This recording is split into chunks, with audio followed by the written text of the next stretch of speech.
And the astonishing thing is when you go into the United Nations, which was loosely based on the Soviet system, they plan certain parts of their agenda in 50-year plans, some in 100-year plans, and some even in 150-year plans for different aspects of it.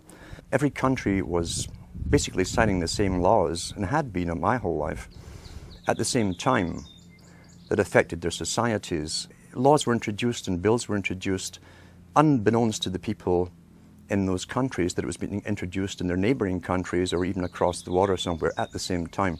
I realised there was already a governmental control, obviously, that coordinated all of this, and it led me into the United Nations. For every single department of government you have on a federal, local, county, state, provincial level, the United Nations had an equivalent department to deal with everything. It was already set up, in fact, to be global government.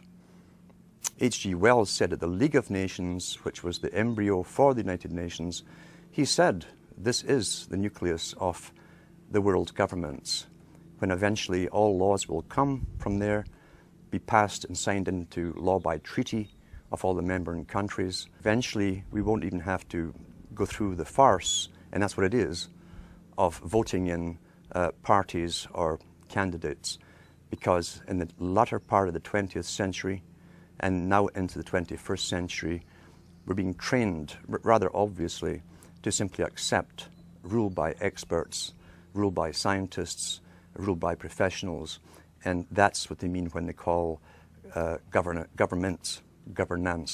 That's the term used.